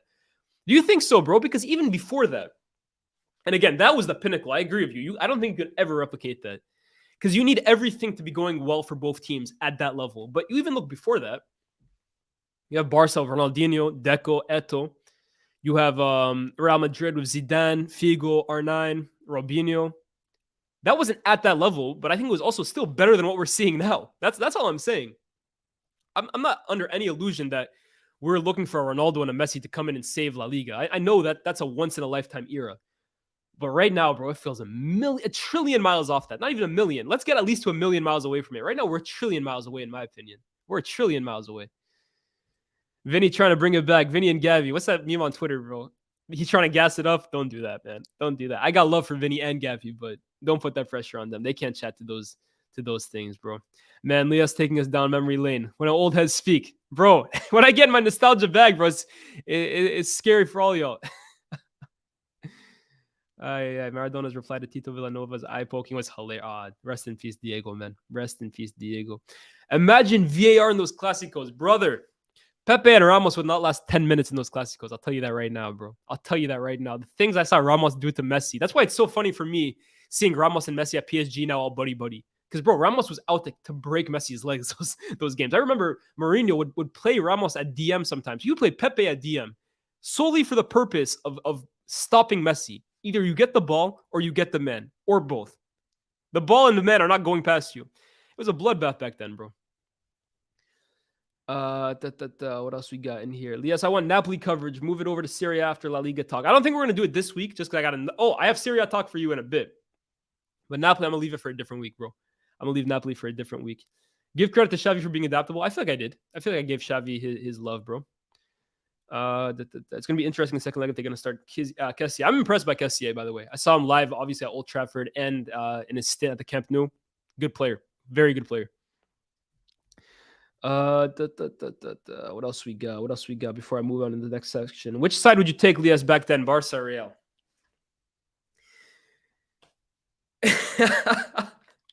This makes me laugh, right? Because I've had this conversation with Cam a million times, and Cam is all about real men, you know. And his whole thing is, if you're a real man, you support Real Madrid. And it's funny, right? Because these days, I would say I prefer Real Madrid to Barcelona. Maybe it's because of Benzema. Maybe it's because I like Vinny a lot. But those days, bro, it was Barca for me. It was Barca for me with Messi. They were like the team that whenever United weren't playing, I would be watching Barcelona and Messi. Like the football that they played. I was telling you guys in that vlog, if you listened to it, I had a poster of the Camp Nou in my bed. Like that was the stadium I like dreamed of playing at. Barcelona were like a team. I was a United fan because of my dad, but Barcelona were like a team that at that time, for me, it was like incomprehensible for how good they were. Like I couldn't wrap my head around how a team could be this good at football. The way they played and passed the ball with such speed, without even looking at times, bro. Like Iniesta to Xavi to Busquets to Messi to Alves back to Xavi in 5 seconds. It was unlike anything I'd ever seen before, bro. I've been watching football since 2006, and I've seen some great teams. I've seen some great players, but that Barca team, I've never seen anything like them, bro. Honestly, I've never seen anything like them. And for me, it was always Barca before Real. And then once Messi left, I don't have any reason to like Barca, to be honest with you. It's a totally different team to what it was 10 years ago. And I probably identify more of Real Madrid now. But Barca those days, bro. Okay, culture camps. Nerds who got no girls supported Barcelona. Madrid were for... What do I tell you, guys? Hey, yo, this guy kills me, man. Jez3 says, Lyes, did your dad change his opinion on Messi after the World Cup, or is he still stubborn? No, he changed his mind on Messi. He loves Messi anyways, right? Like, he's just a Maradona guy, but he's got love for Messi. It's Ronaldo. I can't lie. He's not a huge fan of Ronaldo, even though he used to be a big Cristiano Ronaldo fan. But the last 3 years, I think he's fallen out of love with the club, with that player. All right, let's move it on to the next topic. We've been going around for an hour now. Probably longer than I was expecting to go for that topic. But let's go to the next subject. And guys, this is something also that I want to introduce into this show, where once a week, I identify one player in Europe that caught my eye for one reason or another and speak about him. And let me tell you guys this. Let me paint the scene for you guys again. There are players in the modern game that for me are like the last of their kind. I think back to how football was 10, 20 years ago, where it was a lot less tactical and a lot less structural. And you had a lot of players more so expressing themselves than they are today. And I think systems and coaches limit players a lot more because everything is so overthought and methodical now that when you get a player who, when he gets the ball, still gives you that individualism, which, don't get it twisted. At the end of the day, we support football for the clubs we support, but at the end of the day, we watch football to be entertained. And entertainers, for me, are a dying breed. The player I'm talking about is Paul Pogba. I think football missed La Pioche, bro. And I was very happy to see him come back for Juventus this week. And I know some people, I'm sure there's going to be United fans in here who say like, oh, Pogba, why do you like him? Or he was a flop at United. Whatever. I think Pogba, love him, hate him. He's a very contrasting figure. But he's a player for me that needs to be protected in terms of he's one of the few guys that when he gets on the ball, still wants to show that individualism, still wants to show personality, and still wants to show a bit of flair to him. Like the modern game hasn't completely hampered him into a system player, a player that when he gets the ball, everything is already overthought. Everything is methodical. Pogba for me is the last of a dying kind in midfield, especially. In midfield, especially, bro. That the art of a player who can play both sides of the ball. Two-way players, if you want, in basketball. Box-to-box players. Pop up anywhere, score goals, create chances, dribble past players, and put a smile on your face, for me, is a dying art. It's a dying breed of players. So Pogba, for me, seeing him come back, This might not be the show for you, Cam. Seeing Pogba come back, for me, I was happy to see it, honestly, because I think the game missed him a bit. And I was wrong about France in the summer because I thought that Pogba was really the heart and soul of that France team. And quite clearly, they showed that they could still survive without him. But I'm happy to see him back. And it's been a long time, bro. He hadn't started a game prior to yesterday, or he hadn't played a first division professional game since the Liverpool game at Anfield last year when he lost 4-0 and he came off after 7 minutes. So it's been a long time coming. The guy has been on the bench. And again, I say it again, love him or hate him, as a human, right? You have to feel bad for him in that situation. The guy hasn't kicked the ball for months, bro. Fuad Kedani, we can all finally enjoy him again. It's true, bro. Fuad will tell you. Fuad used to tell me all the time last season, the season before that, I hate United, right? But I love Pogba, and I can't wait till Pogba gets the hell out of there so I can start appreciating him again, man. Honestly, I think his time at the Premier League ruined it for a lot of people because you hear all this constant criticism and all this constant conversation. Manchester United effectively became the Pogba show. You can't speak about United without speaking about Pogba and his agent and his injuries and whether he wants to be at the club and are they using him in the correct role. It got to the point where we were more so talking more about the idea of Pogba rather than Pogba himself. So I'm happy that he's almost out of the way. He's out of the way. He's playing in Italy. The lights, the attention, the pundits aren't on him 24/7. And he can go back to just enjoying his football, bro. Because I look at that Juventus team, right? First of all, and this might be controversial or unpopular in here, I actually like Max Allegri. I think, look, he's not an elite level manager, right? I don't put him at the level of Pep or peak Jose or at this point, I don't know, Arteta or Ten Hag. I would take those managers over him. But I think his work in Italy is very underrated, right? The amount of trophies that he's won in Serie A, I don't think anyone has more trophies than him. And look, his football is not for everyone. It's contrasting, but he is a good manager in my opinion. And I look at that Juve team. They have pieces that, for me, if everyone can stay healthy and they can build around them, which will be tough because of obviously the stipulations and how teams in Italy don't have that much money. But I look at Chiesa, I look at Bremer, I look at Vlahovic, I look at Locatelli, I look at some of the midfielders, Fagioli. Like they have talent. And then you look at now, for me, the jewel of the crown, Pogba. You put all of those pieces together at once and surround them with more up-and-coming young talent. You keep adding in the transfer windows. I think Juve... I think people are writing them off a little too soon. This year for me is a write-off, obviously, especially with the points deduction. But I think Juve, if they can keep adding to this team, bro, they have something special cooking up. Look, it's not a vintage Juve team. It's not the team we saw under Conte. It's not Allegri's first or second team. But I think that Serie A, first of all, is a league that if you get all your players on it at the same time and you get the right mix at the right time, you can win a league title pretty easily. You've seen that with Napoli this year. You've seen it with Milan last year, Inter last year, or the year before that. If Juventus can get everyone fit together and keep adding to this team, and maybe I see Fuad talking about bring back Conte, I think Juve can be back a lot quicker than people are expecting. But I think a lot of it has to come down to the fact that Pogba has to be fit. And although I love Paul Pogba and I love the way he plays football and I love what he represents as a footballer, one thing for me that is unforgivable is his injuries, right? Like the guy can't stay fit. And that's, at the end of the day, what is it? Availability is the best ability. Pogba has not been available nearly enough. And I'm someone who excuses his time at United a lot. Although I believe that there is fault in his point of view. And that I think, I believe Pogba, did not adapt himself enough and did not gain enough footballing IQ in his time at United, right? He was still making the same mistakes his, seventh year in Manchester United that he was in his first year. That's on him. His inability to really mature as a player, that's on him. But I also think United's inability to surround him with proper midfield cover, to play him in the right role, to build a successful team around a midfielder, that's on them as well. But one thing I can't excuse Pogba for is availability. That needs to improve. And if it does, I think Juve might have something cooking, bro. Culture Cam says Juve, Milan, or Inter. Let's see who the real one supported. First of all, and I'm looking at Cam carefully here. If you supported Juve, you are not a real man, or you're not a real one. That is out of the picture. Anyone who supported Juve, you're a crooked. You're a crook, bro. I'm not respecting you whatsoever. Milan, that's a powerhouse team, bro. Inter, I think, is a little more like, I don't want to say hipster, but you're a little rogue if you support Inter. It has to be one of the Milan clubs, though, bro. If you supported Juve as a kid, you're tapped, bro. You're tapped as hell, man. Especially for me, right? I tapped into football, right when Juve were going down for the Calciopoli scandal. I knew right off the bat what these guys were on, bro. What kind of time they were on. They're crooks, man. They're crooks. It's plain and simple. I got love for a lot of their players. Everyone knows Del Piero, love him. Diego, even though his stint there was short, love him. But Juve as an institution. Fuad is going to say, Edgar Davids, you rocked my world. Players, they rocked your world. But as an institution, they are crooked, bro.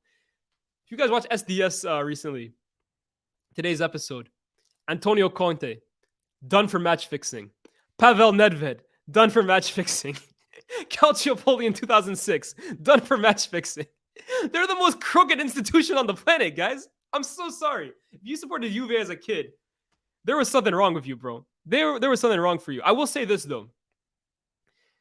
The Napoli team of the early 2010s, and obviously this Napoli team now, that's a real hipster pick right there. That's a real hipster pick because the Lavezzi, Hamsik, Cavani days, they were a problem, bro. They were a problem. I know I know any Chelsea fans in here, y'all, they had you shook. They had you shook as hell that one season, bro. Napoli had a team every once in a while.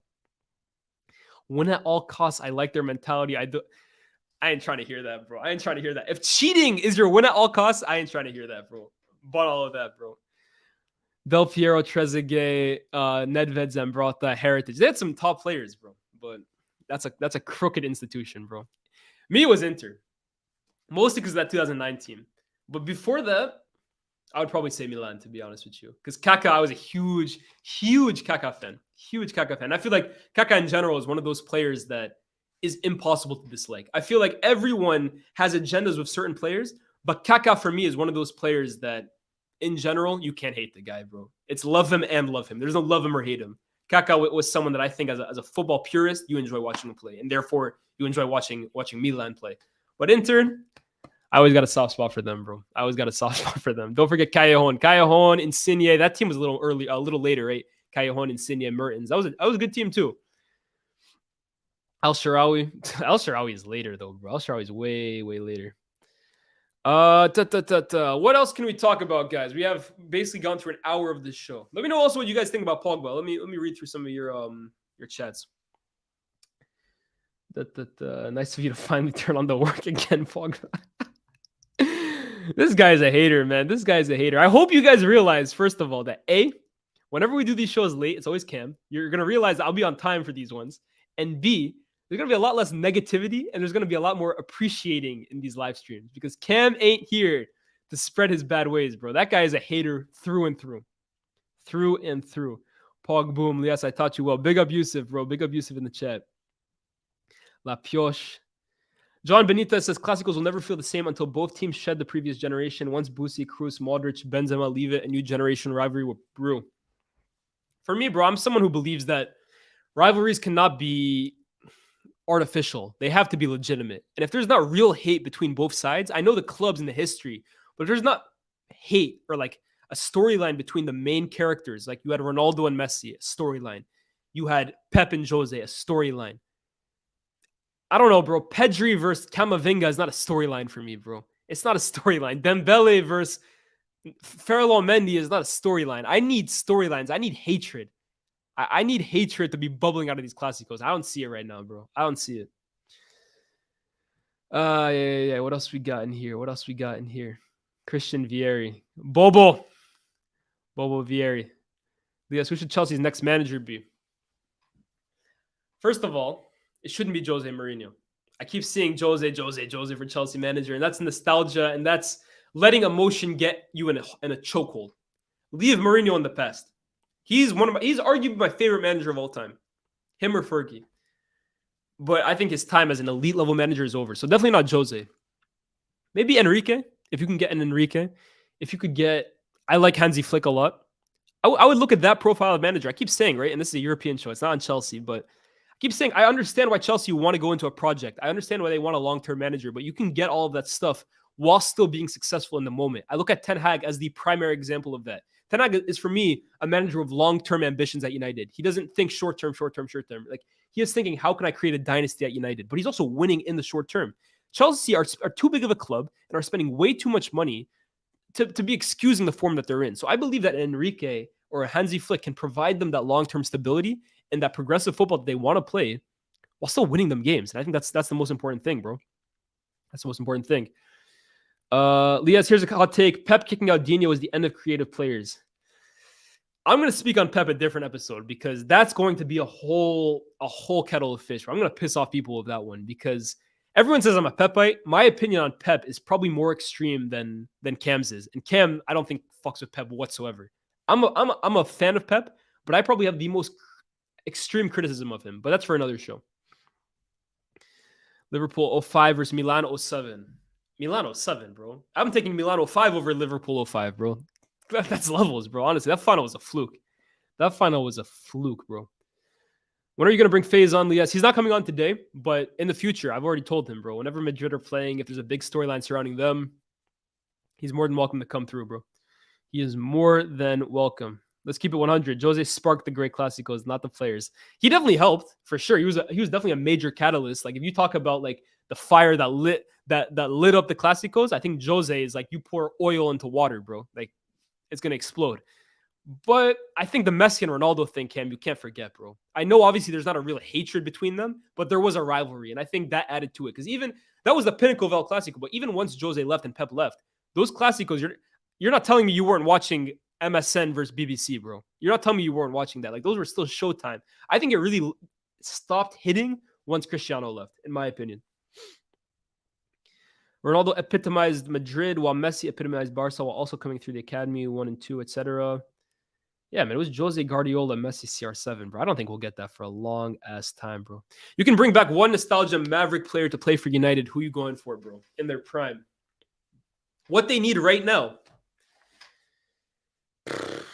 They need a striker. I would say a striker is the main thing United needs at this current moment. If I could take any striker from the past, obviously not El Fenomeno, not Ronaldo or someone, I would take Didier Drogba. I would take prime Drogba for this United team. I think prime Drogba in this United team would transform this side, bro. Having a guy that Rashford could play off of like that, having a guy that you could find in the air like that. I'm the biggest Drogba fan there is. That's not a Chelsea fan already. And I believe that kind of figure up front, not just as a player, but also as like a presence, would transform this United side, take them another level. Outside of that, if I look at midfield, who they need as an 8, a guy who can carry the ball forward, a guy who can dictate from deep, prime Luka Modric. That for me, like I'm talking about the best players of all time, but like that's really the level when you talk about footballing. I guess though, Maverick Drogba is he really a Maverick? Maybe not, but I'm thinking of like players who I would want to take in this team. Drogba for me transforms this United side, transforms them. 144 likes and 158 people. I like that ratio. Yeah, keep adding to that, bro. That's a solid ratio right there. First of all, guys, keep sharing with your friends, man. 171 people is decent, but we want to keep adding and growing out the show. So keep sharing, keep retweeting, and keep hitting the like button. I'll read through a few more comments before I move on to the next section. Lyes, do you think R9 had more natural talent than Messi? No. Look, I hear that a lot. And R9 for me is one of the most talented players I think ever. But I don't like when people say that, to be honest. I feel like that's a cop-out. Messi, for me, is the most talented player of all time, bro. I've never seen a player that is as excellent at almost every single facet of the game as Messi is. Like, Ronaldo is amazing at dribbling, at finishing, power, strength, speed, heading, two-footed. But Messi, bro, can play as like a 6, an 8, a 10, playmaking, dribbling, free kicks, everything, bro. So Messi, for me, is as pure natural talent as you can get. Although R9 ranks high in that list as well. PSG versus Bayern without Neymar. Thoughts? Lots to talk about. Are they better than without Neymar? We'll talk about that, Rahul, as we approach the those Champions League games. Just so I have something to. You're trying to ruin all my content and put it into one episode. We'll spread it out. I think that will be more towards that tie when that happens. I'm saying RVP for me. RVP as well in this team would be nuts, bro. It would be absolutely nuts. That for me, RVP is one of the most underrated forwards that world football has seen, in my opinion, because I think peak RVP is as good a striker as I can remember. At his very best, I'm not even talking 12-13 United, 11-12 Van Persie. I haven't seen many strikers better than him in my lifetime. Maybe Suarez, maybe Benzema last season, but Van Persie, those 2 years when he managed to stay injury free, forget about it, bro. The guy was complete. Clasico has peaked. It needs 10 years of healing. It hit a height it'll never reach again in the last 15 to 20 years, starting from... Yeah, I said the same thing about the Galacticos in the Dean era, 100%.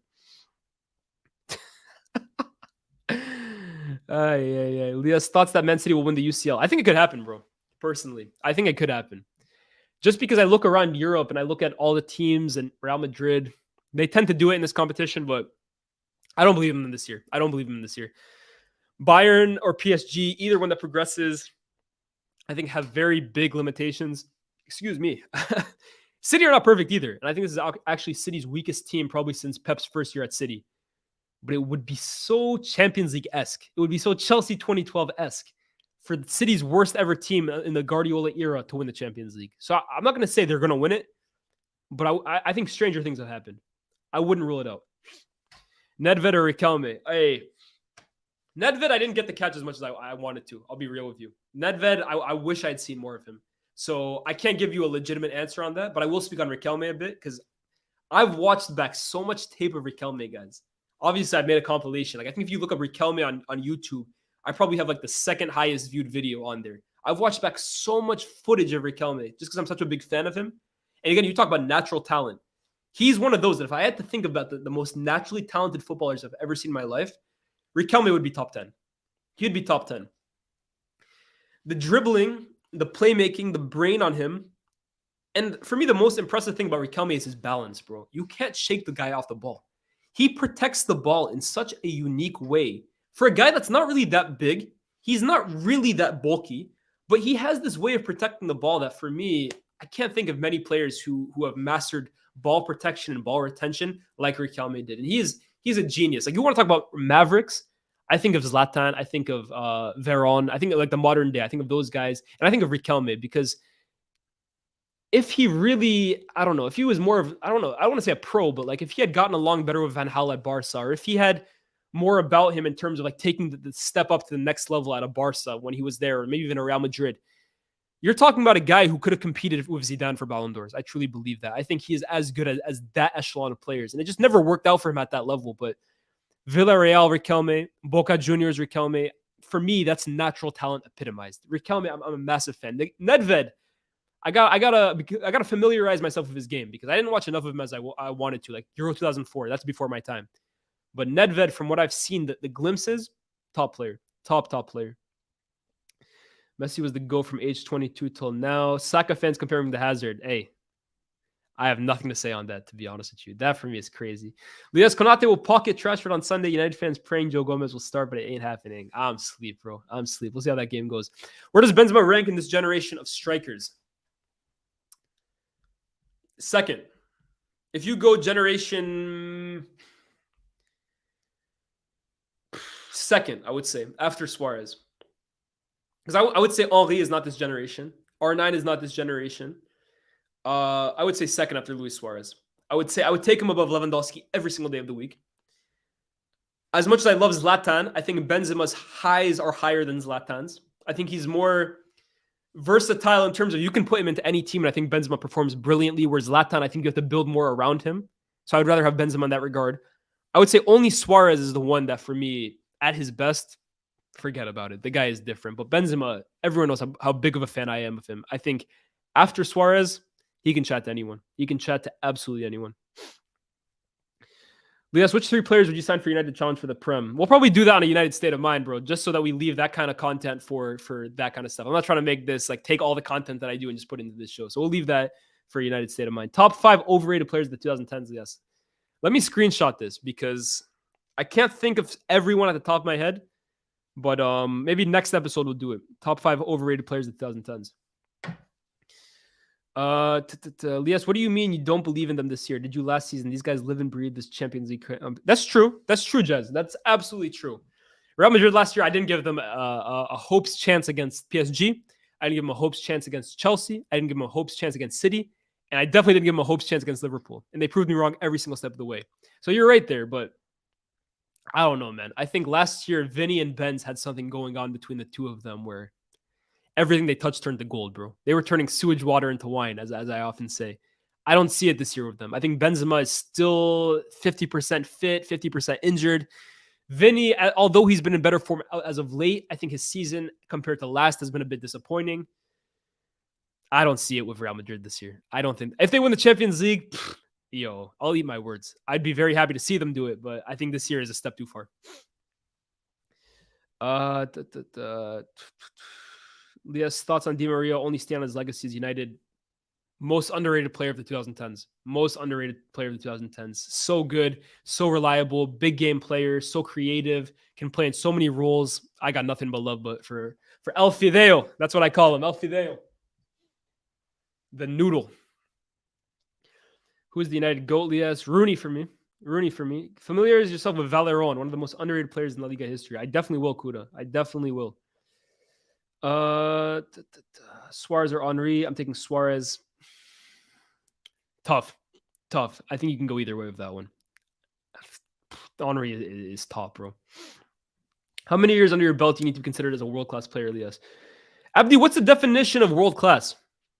That's what I would respond to you for, bro. What's the definition of world-class? There's no definition.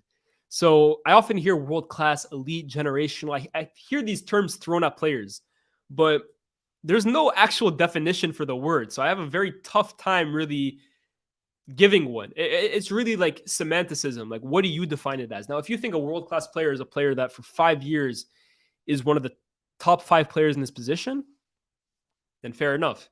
But it really depends on what your definition of the word is.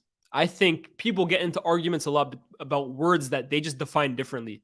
Like they'll argue about which player is world-class when the reality is this person's definition of world-class is top 5 over 5 years, while this person's definition of world-class is who's the best player in the world right now. It's all semantics. Yes, KDB is better than Modric. Not in my lifetime, bro. I don't know about you.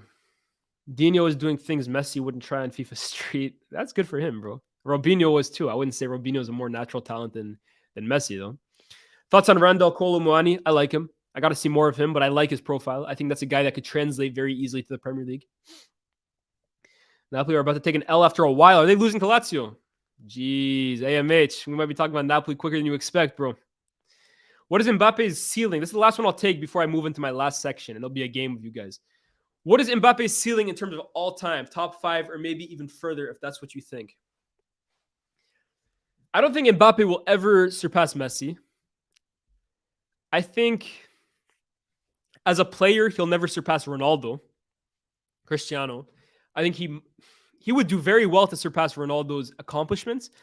But I think of how complete Ronaldo was as a forward at the peak of his powers, I don't think Mbappe will reach that level in terms of the long shots, the free kicks, the dribbling. I don't think he'll reach that. But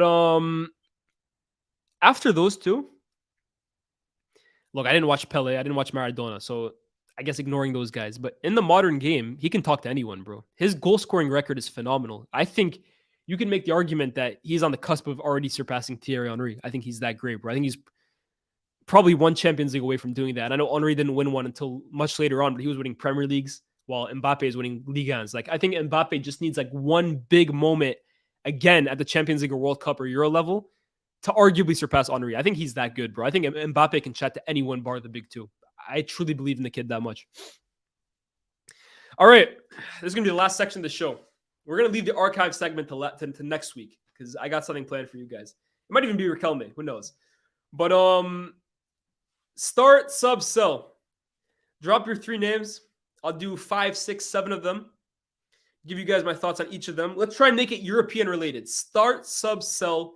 3 players who play in Europe's top 4 leagues, bar the Premier League. Or you can do like European players with Premier League players involved in them. Give me your start, sub, sell. It can be nostalgic. It can be old players, current players, young players. Start, sub, sell. We'll do a few of them. Do you rate Osimhen? Do I rate Osimhen? Nick, do I rate Osimhen? I think Osimhen is tremendous, bro. Oh, you think he's overrated and could utilize his body better because in the Premier League he would get physically cooked? I disagree, to be honest with you. I think physically he's a specimen, personally. I rate Osimhen a lot. I'd love him at United. Hazard, Ribery, Robin. Oof, we're starting big, bro.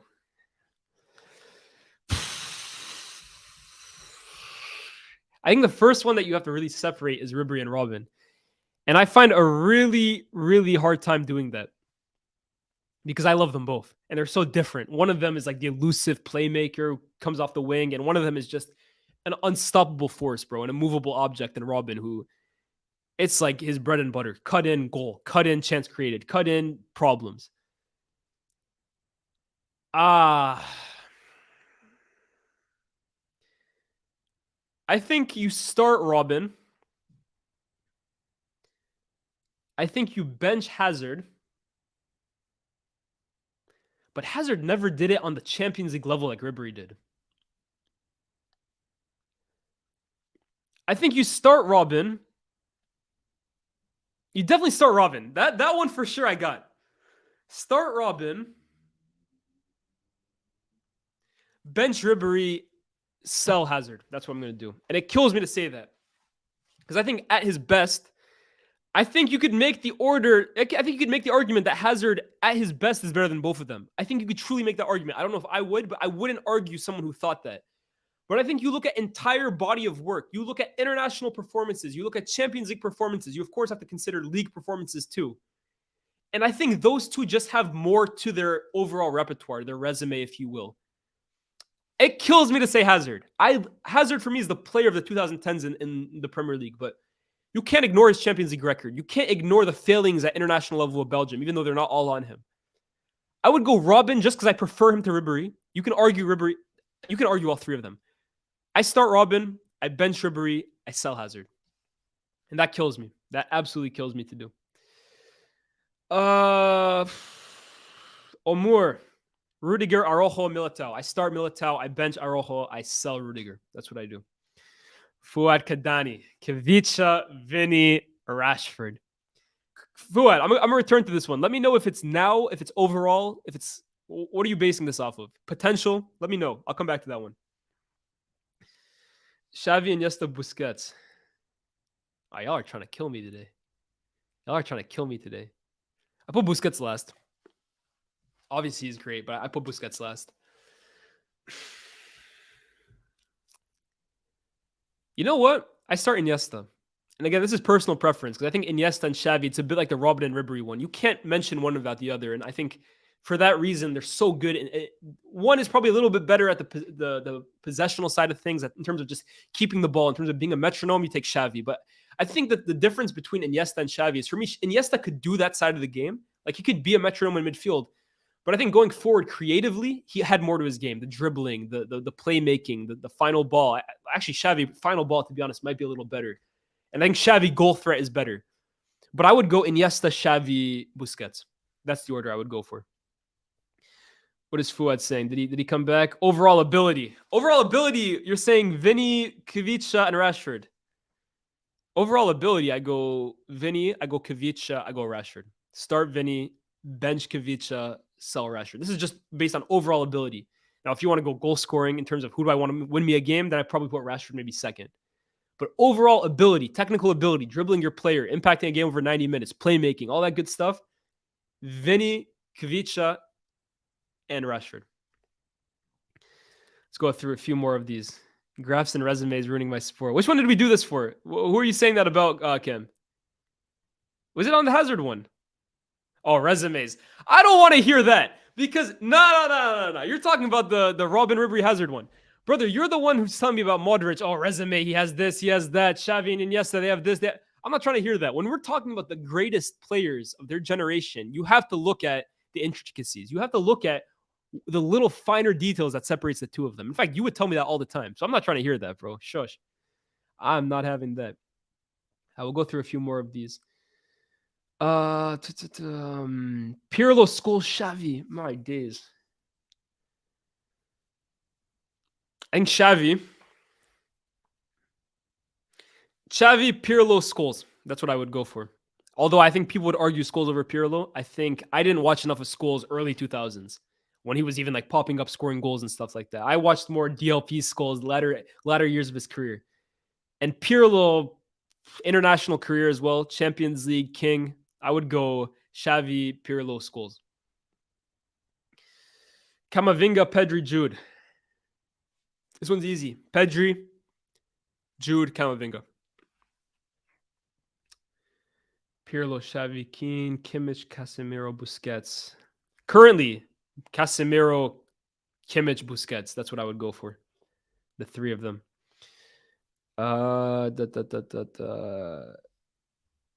Foden, Saka, Rashford. Oh my God.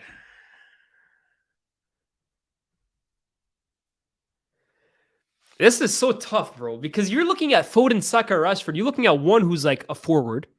You're looking at one who's for me, a touchline winger, who was like almost like an outside midfielder at times. And you're looking at one who, for me, is a creative midfielder. You're looking at three completely different players. And that's what I was saying on No Ratings. I don't like the comparisons between Rashford and Saka because they play different sports as far as I'm concerned, bro. One of them is playing wider. One of them is more involved in the game. One of them is more of like a traditional winger who has goals to his game, but they're more of a creator than a goal scorer, in my opinion. While Rashford, for me, this is a guy who's borderline playing as a number 9, bro. He's playing so close to goal. So, of course, he's going to be getting less touches on the outside. Of course, he's going to be taking on his man less. Of course, he's going to be less involved over a 90-minute game. But in terms of decisiveness, he's more involved. I think I put Foden last just because at the moment, I think he's at a standstill in his career. And I'm going to stick by my guy. I have to put Rashford top. I have to put Saka second, Foden third. But there's a little bit of bias there, admittedly. What else do we got? What else do we got?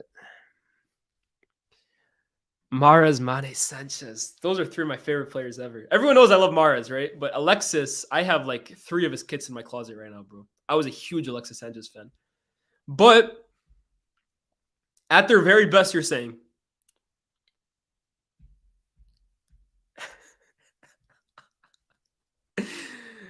I go Mane first. I know that might be controversial, or like you guys might be surprised. I go Mane first. I go Mahrez second. I go Alexis Sanchez third. That's what I would go for. Lam, Zanetti, Maldini. That one's easy too for me. Maldini, Lam, Zanetti. Even though Zanetti is unbelievably good, I go those 3. Let's continue going. Modric has just as much ability as both of them. You could make the argument, bro, that Robin, Ribery, and Hazard are on a similar playing field ability-wise too, bro. I don't know about all of that.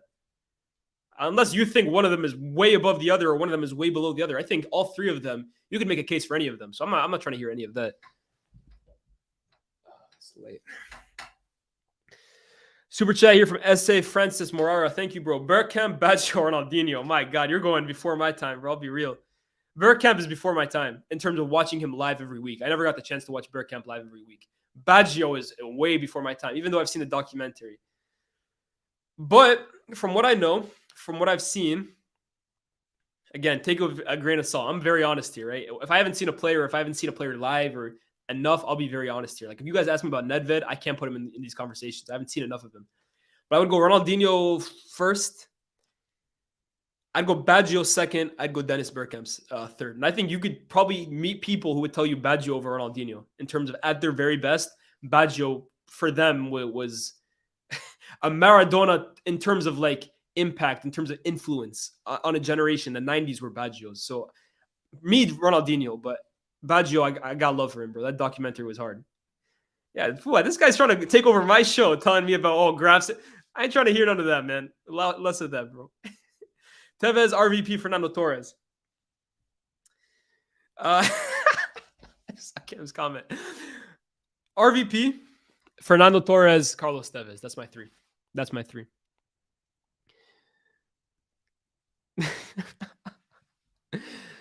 Yeah. What else do we got? Crespo, Shevchenko, Baggio. Before my time as well, even though I would go Shevchenko over Crespo. And then Baggio, for me, Baggio is a 10. You're comparing him to 2 strikers, but I would say Shevchenko over Crespo. Shevchenko at his peak. Come on. That's different right there. Trying 2 shots, Schuer and Mahrez. KDB, Silva, Ozil.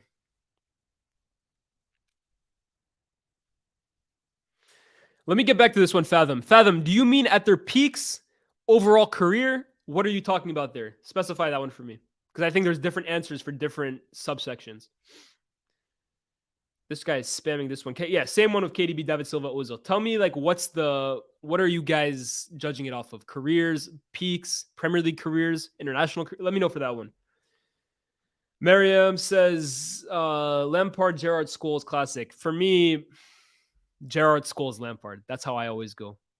You could argue Scholes, Gerrard for me, but I put Lampard last for that one. And I like Gerrard a lot. As a United fan, Gerrard for me is the most complete. And I like midfielders like that. All phases, dominant, different. Feghouli, Brahimi, Buffon. At their very best, Feghouli was the best out of the 3. Valencia, Feghouli was different.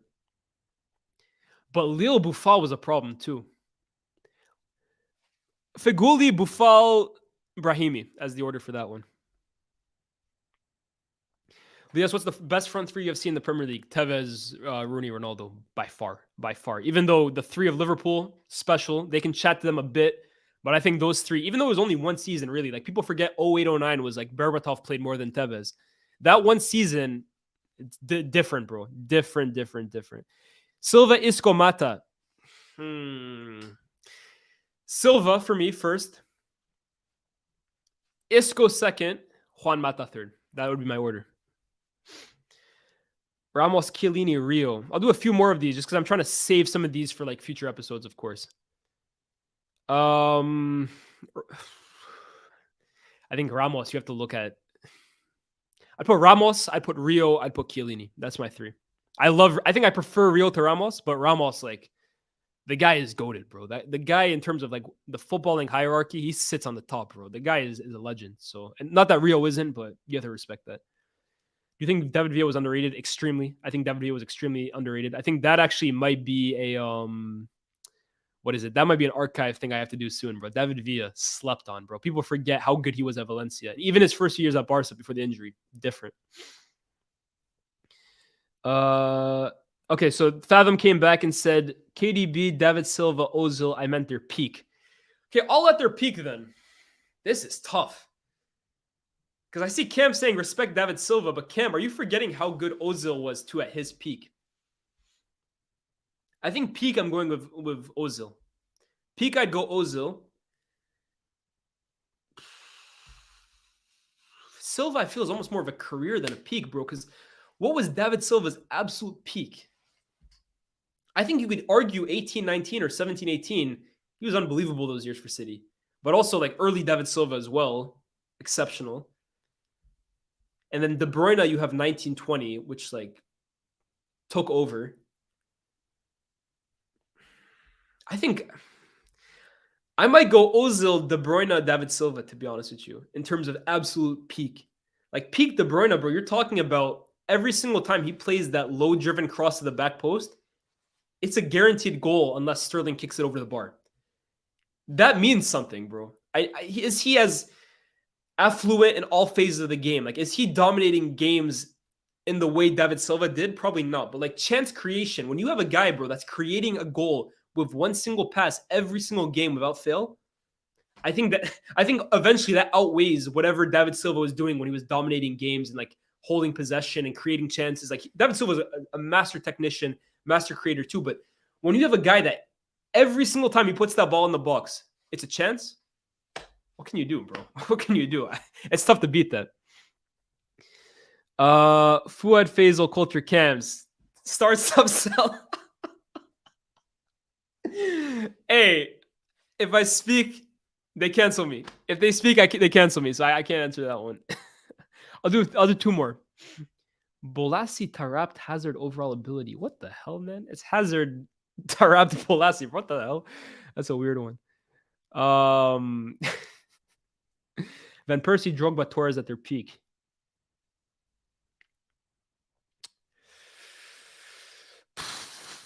Torres bottom.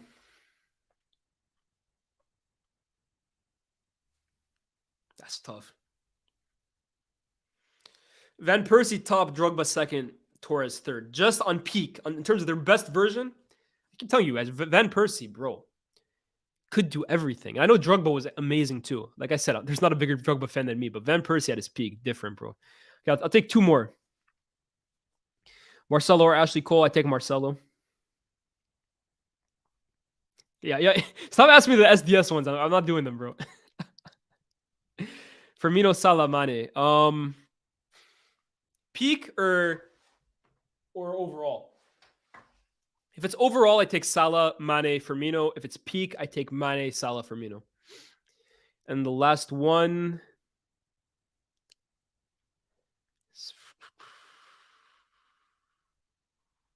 Who am I taking for the last one? I got to make this one a good one.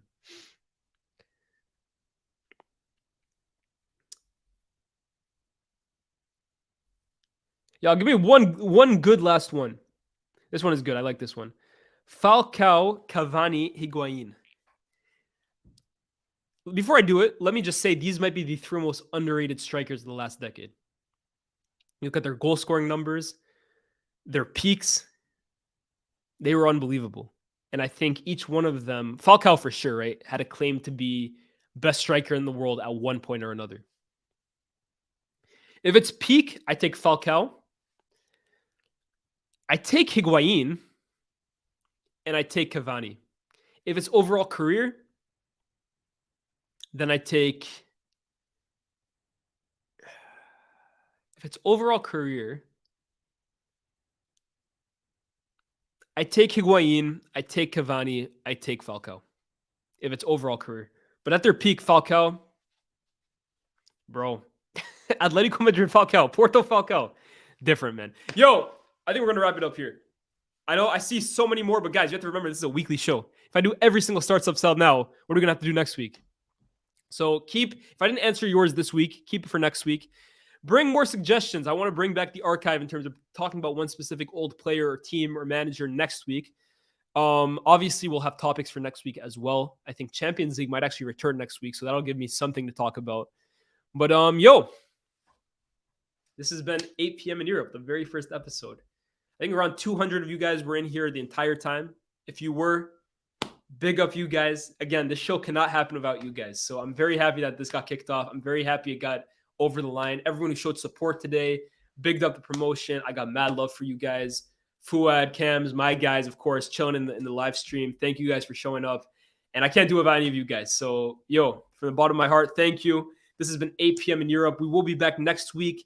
I see people saying is it every Friday? Not guaranteed every Friday. Sometime it might be on a Thursday. Sometime it might be on a Monday. I'll let you guys know, though, a few days in advance when it'll be, though, so you guys can get prepared for it. But, yo, this is the place to be. European football, FTBL, 8 p.m. in Europe. Like, share, subscribe. We'll see you when we see you. Peace.